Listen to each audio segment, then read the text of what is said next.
Happening, everybody? Trey here, joined by my dad Sean, and today at Reactions to the Classics, we are up to the year 1988 and our top 5 albums by year draft that we've been doing. Started with the year 1965, cruising along here, 80s closing out. Got a lot of fun records to talk about here today. And Dad, tell them the format. I get first pick today. Yeah, you get first pick, so that's how it works. We alternate every year. Trey gets first pick today. I get 2, 3. He gets 4, 5, and so on and so forth. So pay attention, boys and girls, because we need you to pick a winner. We need you to tell us in the comments below, and you can leave your top 5 albums or 10 or whatever as well, or your outrage over the list. But as you said, Trey, we're almost done with the 80s, which is crazy. I mean, I grew up in the 80s. I graduated from high school in 1989. The album that you picked at number 1 is not one that I listened to in 1988, but it wasn't booming in Logan, New Mexico. It wasn't, but it would have made my list if you wouldn't have picked it in this year. Take it. No, man, we're going to start with, I ended my 87 list off with Eric B. and Rakim, and now I'm going to start 88 off with some more golden age hip-hop right here. We got Public Enemy, It Takes a Nation of Millions to Hold Us Back. Their second record, Flavor Flav as the hype man. You got one of the great MCs of all time in Chuck D, and of course, the Bomb Squad on production here just does a stellar job. They came together and wanted to create hip-hop's version of What's Going On. So because of that, it has a lot of socially conscious lyricism, talking about a lot of big issues throughout its runtime here. And as I mentioned, the production by the Bomb Squad here is still fresh to this day, which I think is a bit of a rarity for 80s hip-hop. It incorporates funk, rock, even jazz into the beats. I think Flavor Flav, it's just the right amount of hype, and then that kind of eases the blows delivered by Chuck D, and I just love Chuck D's flow, man. He just has that voice where you just want to, perk up and really listen to. It's one of those records that I think isn't good just because it's influential, but it's a great record that is also influential. That's a fantastic point. And you can see, I think, that influence as we get to the 90s hip-hop. But my favorites are Bring the Noise, Terminator X to the Edge, Panic, Louder Than a Bomb, and of course Rebel Without a Pause. So that's kicking my list off, Dad. What do you got on yours? I'm going to have an eclectic 1988 list, but it was an easy number 1 for me. Spirit of Eden, Talk Talk. Great pick. 4th studio album, only 6 songs, written by vocalist Mark Hollis and producer Tim Freeze Green. An interesting story behind it. It was not successful when it came out. As time has gone on, it's much more well thought of, but they did this in a really weird way, man. They went in the studio for basically 6 months. Their last album was very successful, and the record company said, you can do whatever you want. You have complete control. So their manager and the record company, EMI's executives, were banned from the studio. So no one really knew what the heck was going on here. So they recorded this for anywhere, it varies from 6 to 9 months. Oh, wow. And just recording these same songs. They're hours of improvised performances that drew on elements of jazz, ambient blues, classical music, and dub. They're heavily edited, obviously. The engineer talked about how weird it was. It took place in a blacked-out studio, oil projector, and strobe lighting. Hey. He said most of this album was recorded by chance, accident, and hours of trying every overdub idea. He also said 12 hours in the dark, listening to the same 6 songs. Became pretty intense. Another little funny thing is, the other people they brought in as the studio musicians, they brought them in, they let them in the dark. They didn't tell them what was going on, and they played everything. They had their headphones on, so nobody communicated. Wow. Yeah, I mean, I think Talk Talk didn't ever release a bad record, but their later career, this Spirit of Eden, and then when we get to Laughingstock in 91, I think are their masterpieces. It's way different than anything else you're going to hear. Oh, yeah, man. I love the atmosphere. I think Mark Hollis is a very talented lyricist, and being able to convey those emotions as well. So, like that number 1 pick, what do you got as your 2 pick this year? A band that I'm not going to say what place they took in 1986 for. I don't want to spoil it if you haven't watched it, but the Waterboys, Fisherman's Blues, their best-selling album, 13 in the UK, 76 in the US, which was big for them in 1988. This is the one where it kind of changed their sound up. I talked about it in a previous year. I'm not even going to get into the album or anything, but how that was the last album of kind of their big band sound. This one, they have traditional Irish music, Scottish music, little country, little rock and roll. Critics were divided on it because of the success of This Is the Sea. Yeah. But many people think it's their best work now. The title track's great. Obviously, it's iconic, but In a Bang on the Ear also sticks out. But every song on here is remarkably consistent. So Trey, your next one I wanted so bad. Your next one I've listened to actually several times since I listened to it for this. Hey. That's how much I like it. But you took it from me. No, man. So we went here in the States with Public Enemy. Yep. We headed over to the UK for your pick. Now we're going to Australia with the Church's Starfish. Great album, man. Their 5th record, breakthrough here in the United States. Fuses jangly guitars with psychedelic and even dream pop elements here.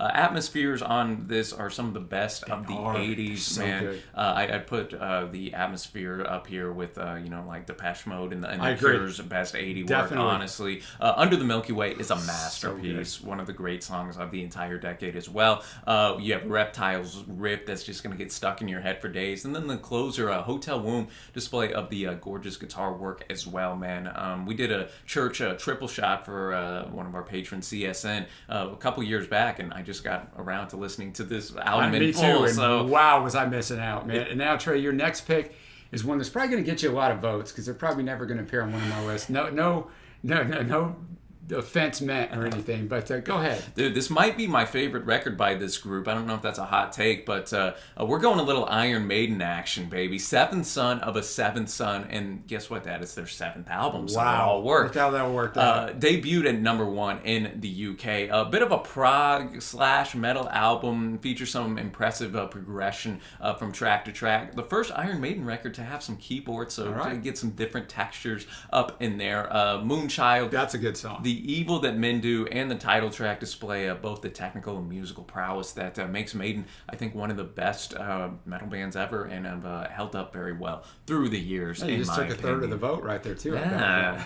Next up for me, a band that first came to my attention because one of our patrons, Slade Said, who has a vast knowledge of music from this realm and really in general, told me all about this band that appeared on one of the lists I did for him. Galaxy 500, their album today, their debut album. This whole album is fantastic, Trey. As you're talking about the soundscape on the church, same thing here. One long soundscape. Dean Wareham's vocals are great. Flowers, the lead-off track, I guess is the best song on here, but really it works just quite well. Oh yeah, man! I love the close. The favorite on this is the closer, Tugboat. That's a great song too, and it kind of is one of the seminal works in the kind of slowcore genre. Yes. So it does just almost have that consistent guitar sound and riff, and yet oddly it just works together. Even though there's not a lot of differentiation on the whole record, there isn't. No, exactly. That's why I said Flowers, I guess, is the best. But Tugboat's also great, but just a fantastic album. Like that pick. Then we're going to go Pixies, Surfer Rosa. Like that pick too. Who I actually like this album more than Doolittle, which I know is in the minority. I know, but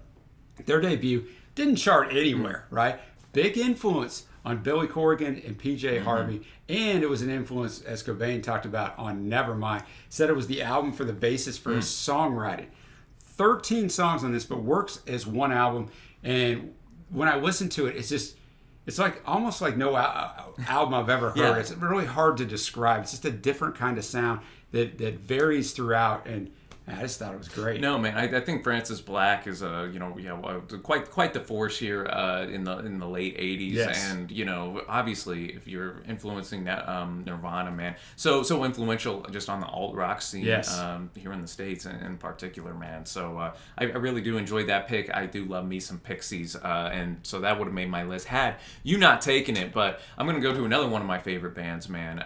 Bluebell Knoll from the Cocteau Twins, their 5th record, gorgeous ethereal atmosphere as you'd expect from the Cocteau Twins, leaning kind of fully into that dream pop genre. You of course have the great guitarist Robin Guthrie mixing with the great Liz Fraser's vocals on songs like Carolyn's Fingers. You have a reaction to that. I do. The title track really show what a talented group that the CT are. At only 35 minutes, it seems to almost end as soon as it starts, and kind of previews what we got on Heaven or Las Vegas, which we'll get to in 1990. And I listened to this album, Trey, and I just wasn't feeling it. Although, well, the Cocteau Twins, they're not a polarizing group per se, but they're a group that you might have to be in the mood for. Yeah, people who love them love. Now I do like having to Las Vegas, but I know we'll get to that later on. And then my final pick here, gonna stick with the theme of fifth albums as we go to Nick Cave and the Bad Seeds with the record Tinder Pray. It opens, I think, with one of the great songs of the decade, where I first heard in a Nick Cave top 10